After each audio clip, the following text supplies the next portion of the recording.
Bote bonjour na bandeko nyonso bolandaka chaîne na biso DNK News TV de partout au monde topesi bino bambote ebele partout bozolanda biso bisika nyonso bozali na France, États-Unis, na Canada, partout tobengi bino ebele bolandaka biso. Vraiment merci pour la confiance au bosala biso, merci pour la fidélité bopesa biso toyebi ke bolinga biso mingi biso pe tolinga bino po so bino bozate biso pe tozate so bino bozali musala pezali donc toye kopesa bino bambote ebele nde bolandaka biso na chaîne na bino DNK News TV. Lelo toye ko présenter bino événement ya Maman Chabani Micheline Oyo akokisi 27 ans de carrière depuis abanda mosala na ya musique. Sur ce, a organisé un grand concert na espace ya échangeur.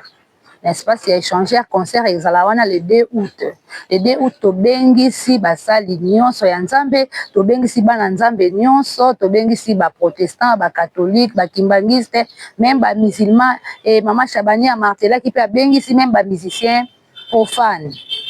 Abengaki ya Fali, abengi ya Kofi, ya Cindy Leker, abosani bino te Maman Mbili Abel abiru toza mwana ndako, abosani bino te boya ebele to célébrer nzambe to kumisa nzambe mokolo yango ezala dimanche le 2 août na 14h na espace ya échangeur.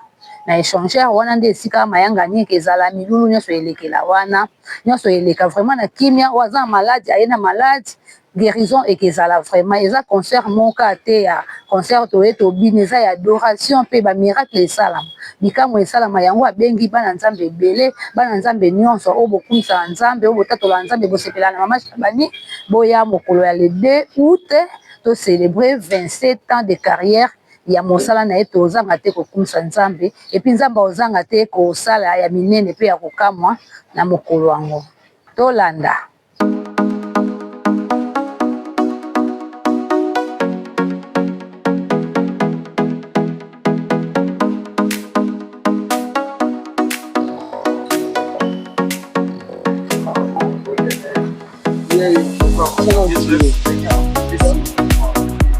Sur le nom de Jésus, tout le monde est un abam. C'est toi l'esprit du Seigneur.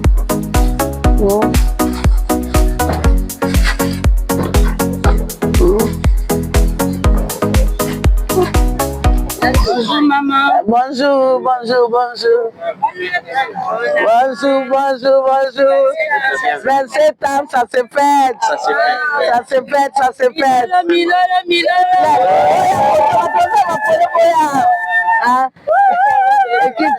Grand cœur, Baya. Amen. Allez. On peut marcher. Donc, bonjour maman. Alors, Yama, bonjour. On va d'abord visiter les sites. Amen. Cassie, va prendre les polos. Oui. Après. Oui. Alors, déjà, non, je crois que maman va dire Bélégo.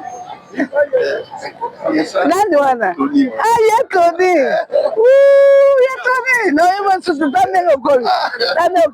Nani bumogome kwa Maman Chabani. Takera kuna.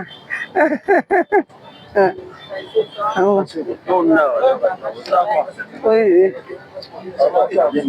Maman 27 ans. Oui, 27 ans. 27. Yamakambo. Soki na kokumisa yote ezali lisumu bote bolingo na yo bateli na ikino lelo mingi tobotama na bango asila konuma kasi bolingo na yo yango papa bateli nga Yahweh Yahweh Mama Libela. Alléluia. Oui. Le 2 août. La surprise est Rosala Ebele. Oui. Surtout, tous parmi les survivants. Bandeko nyonso bazala bomoi o bayebike basanga la bandeko moko babando linga Maman Chabani mama na ye yaya na ye ndeko na ye bazaka penza kolanda biso me bakenda de biso to okumisa nzambe biso bata bomoi donc awa eyinda te mekotela même la Belge Et loko, où ils ont la 4-4, il y a des puissances, il y a des alliances qui ont été faites. Alors, toujours pour la 27 ans, parce que le sommet de l'adoration doit monter ici. Et vous voyez que ils ont un sommet à peser à Tinel. Tinel au gros tapé au bimé au Keti. C'est pour dire qu'il y a quelque chose. Si le monde a choisi cet endroit, c'est que Nzambe a une alliance qui est les bateaux sont dans la ville, dans le centre, et puis ils ont une ville, un aéroport, et donc il y a un nouveau départ. Et côté, il y a un temps qui est la victoire. C'est pour dire que vous êtes la bienvenue et Jésus va régner à cet endroit. La célébration de ces 27 ans, que le peuple de Dieu puisse se souvenir. Il y a beaucoup de gens qui se sont convertis au travers de ces chansons. Nous avons aujourd'hui des serviteurs de Dieu. Ce sont des chansons de consolation qui ont fortifié les gens et qui ont donné deux visions à deux personnes de ceux qui seront demain. Donc ce sont les choses chantées qui sont devenues des réalités. Parce qu'il y a des enfants qui sont nés dans ça, il y a des femmes qui étaient stériles. Aujourd'hui, au travers de l'adoration, ils ont eu des enfants. Il y a des gens qui étaient de pauvres, démunis. Derrière, j'ai une personne qui m'avait même acheté un véhicule parce qu'il me disait, maman, je faisais pied de Lingwala jusqu'à l'université, à l'Unikin. Mais j'avais que mon écouteur avec tes chansons qui me fortifiait, qui me disait que demain sera meilleur. C'est pour dire que ce sont des chansons qui ont des souvenirs, des temps de souvenirs où nous devons honorer et célébrer ces dieux de 27 ans.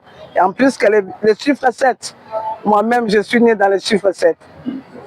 Le 7 juillet, le mois de juillet, le 27 juillet, 27 ans de carrière, c'est-à-dire il y a le 7, il y a le repos, il y a la perfection, et donc Dieu va donner le repos à mon pays. On se projette justement sur cette journée, on peut avoir une idée. Comment ça se passe, on commence par quoi? Et quel est le scénario prévu justement pour que ce soit différent de tout ce qu'on a eu? Je pense que c'est un paquet qu'on ne peut pas dévoiler. Donc j'invite les gens, que les gens viennent découvrir. Et normalement, ça sera du wow. Ça sera quelque chose d'innové et le peuple de Dieu sera connecté avec le trône. À mon Dieu. À Jésus-Christ de Nazareth. Le patron de l'inspiration. Surtout à lui. Et quand j'ai dit merci à lui, c'est-à-dire je remercie toutes les personnes qui m'ont encouragé. Mon très cher époux, en premier, mes parents spirituels, mes amis, mes compagnons d'élite, les amis, les anciens de la joie, de l'Éternel, ceux-là qui ont commencé avec moi, et mes modèles, les gens qui m'ont inspiré. Parce que le jour-là, ils verront aussi d'autres aînés et la nouvelle génération, parce que ce sera une journée de célébration des familles et de retrouvailles des générations. Ils allaient événement, il y a Christ, il y a l'église et corps du Christ. Oh maman Chabani Azaya, église et corps du Christ. Il y a les Outa qui pour na 4 na biso toza na esprit à Kosangis. Toza Lubota. Et na mona Nzambe aobi qui sa sauver ba catholique ba o baza sauver na catholique o baza sérieux na protestant. Ba o baza de chaque délégation ba église baza bato Nzamba ko bikise idée wana lola nem te pesa inga.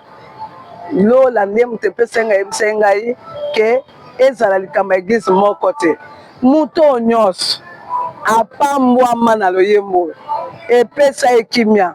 Mukolo moko azaka découragé, fatigué, pesa makasi. En tout cas, mon tonne fa oyebsa na ngai Nzambe, na ngai na yeto yebsa Nzambe merci. Et surtout toza la santé pe na bomo. En tout cas, yango ya tolobi ke to lancer challenge. Bango mo ba pona. La poni la réponse.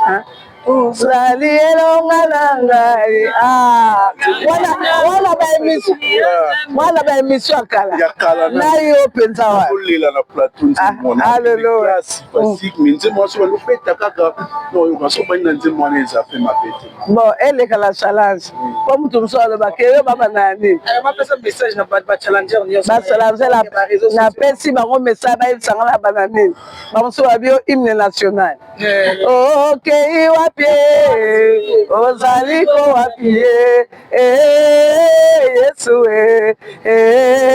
ekolo parapluie ya bomoi na ngai ezali se yo yaya oya batelaka ngai lipeka ya moto na ngai yo esika natielaka moto na nga batamayele basali bakuse na kuse na nga komona yo kuse ya ba tango tokomaka na suka oya kose tangekelaka biso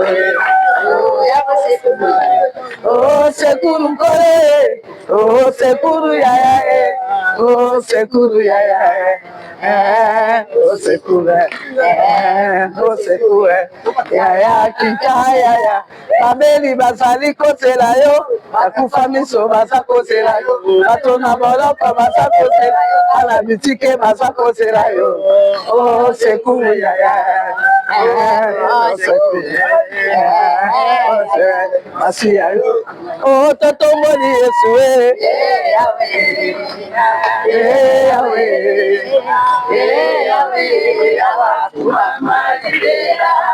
okay wapi ozali ko wapi Yesu kosekue ya kikaya ya abeli bazali kosela yo yo papa ya bofele yo papa ya bitike papa yo lokotaka biloko ezanga ntina yo pesi ntina alayebi yo nzambe ya maloboka okisaka bapota o nzamba bibilia o nzambe tokomi kovivre komona monene na yo komama na yo yaya ne pensez plus aux événements passés. Et ne considère plus ce qui est ancien.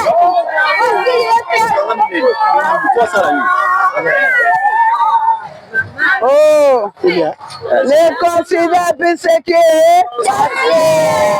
Voici le Seigneur va faire une chose.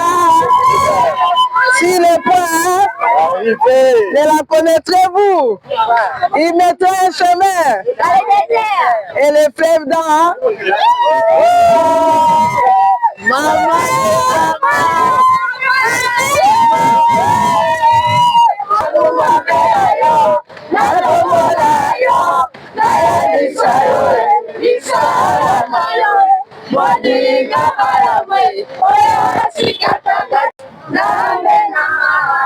Emonayo, emonayo, emonayo. Embona Tambola na Yerusalem opesanga zamba yaka osali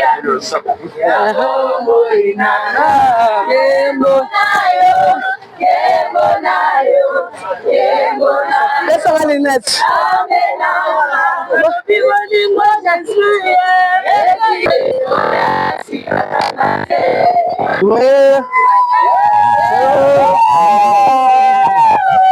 Zambe langu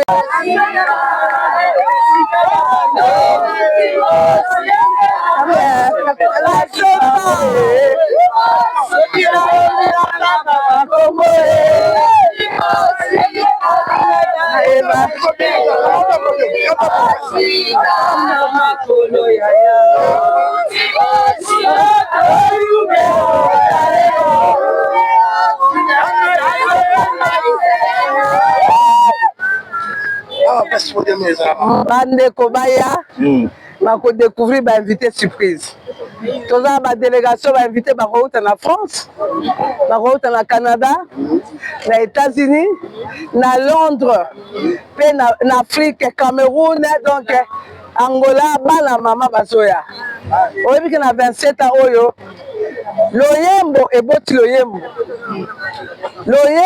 eboti pe bayembi donc eza na bana oyo babotami na sela baloyembo oyo biso toyembi te bazoya bakodécouvrir bango mpe na ville bayebi baoyo nyonso bayebi ke basala bacover na nzembo oyo nzambe apesaki mama bango bakosala wana e baoyo découvrir ke mama na bana na ye voilà mama tala nanu problème ndenge ekozala bato baza na se bakozala likolo mpo eza deya sold out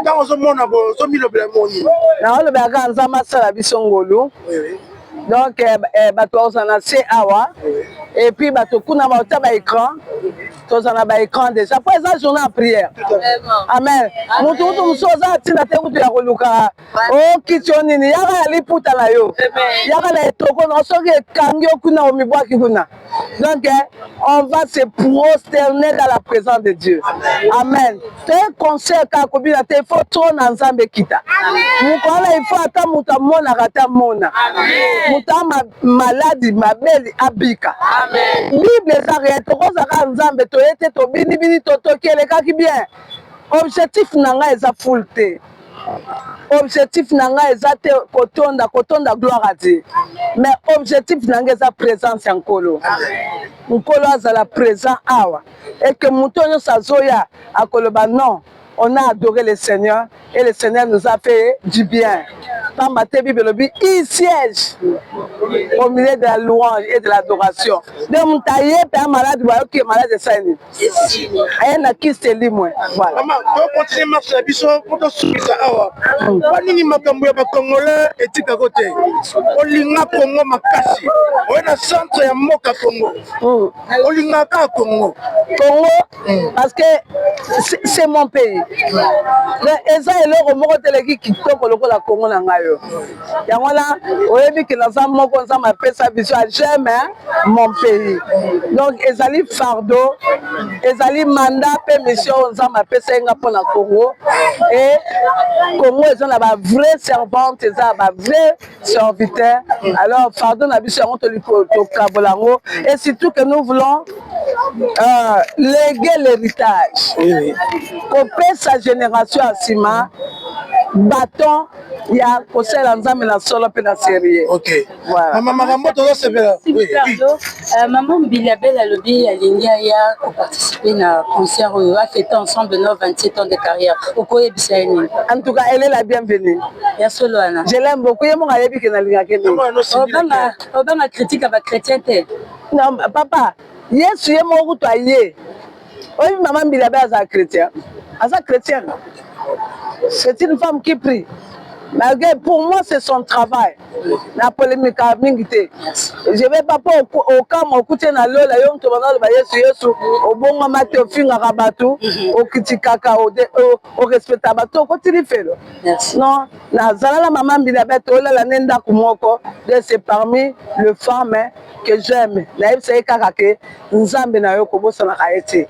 Mais soki mukwana na ye quand tu as appelé d'abord, tu as déjà invitation. Merci. Papa, Kofi, il y a Cindy le Kena, chérie Naye. Et pourquoi pas la Cindy là? Ma suivi ma pata. Ma suivi ma pata. Ah ouais, ma pasteur. Ma pasteur. Il y a Ferré. Il y a Ferré, il y a Wéré. Et bon, il y a un mot la mot. Il y a Fali. Pas de problème. Les barons surtout là, ce sont mes enfants. Oui, que j'étais touchée. Un jour, tu as une réunion moko boy. Tu as na biso moko, artiste, et biso, il y a des chrétiens, et puis, oh Yesu, encore oh Yesu,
Bandiku bayene benikati na kolo mama na ngai evenema kati na kolo evenema ya boyene bezala te otunanga nini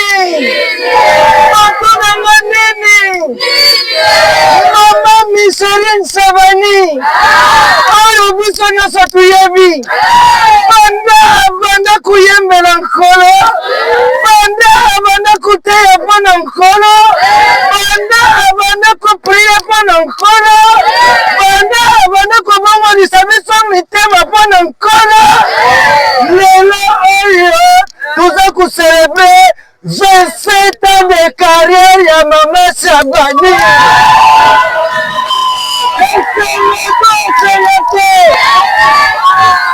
Oyo bikamwa te balobi lisusu le 2 août 2026 ezala dimanche biso nyonso motu azanga te tokokutana bongo na échange bandeko bozala bandako kobomba maladi te ekozala concert ya bikamwa bababa bakomona bavege bakoloba mokolo wana kozala mpasi mbwambwa azwi ekoyinda te me ekotela bandeko nalobi toyebele biso nyonso oyo tobika tozoba bikamwa biso nyonso oyo nzambe asalela likambo biso nyonso oyo tozala maladi lelo tobika toyebele toselebre nzambe wana tokumisa nzambe mokolo ya le 2 août ekozala bongo 27e année de carrière ya mama na biso Savani. Ale biso nyonso bravo mama, bravo mama. Batu nyonso bakoya oui na bakomete na biso nyonso oui na bakonza mboka oui na bateki bandeko nanga na bamusulman bakristo nyonso Jésus-Christ est mon sauveur, je n'ai manqué de rien. Jésus-Christ est la solution de ma vie. Je ne manquerai de rien. Alléluia, Alléluia, Hosanna. Alléluia, Alléluia, Hosanna. Alléluia, Hosanna. Alléluia, Alléluia, Hosanna.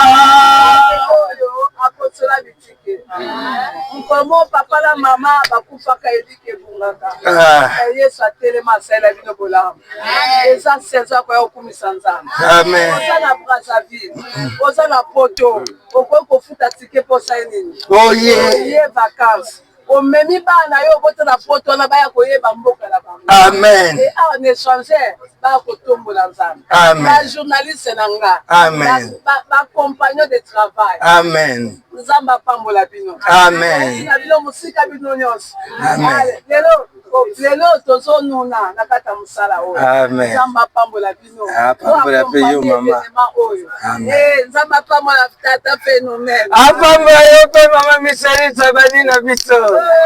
Merci na bandeko nyonso bolandaki activité na biso ya mokolo ya lelo bolandi nde mama Chabani otoloba bolandi pe phénomène esobe ndenge pe alekaki na bapib na spot publicitaire na ye bolandi ne bengisi biso babengi biso ebele boya vraiment massivement bachrétien nyonso oyo balingaka musique ya mama Chabani oyo balingaka nzambe boya tokumisa nzambe mokolo yango sengo mingi na bandeko nyonso bolandi pe toyebi ete mokolo ya lede tokozala ebele vraiment mpona koya kokumisa nzambe nkembo lokumu ezonga epai ya nzambe soki tomonani ebele na espace ya échangeur. Restez toujours branchés sur votre site DNK News TV.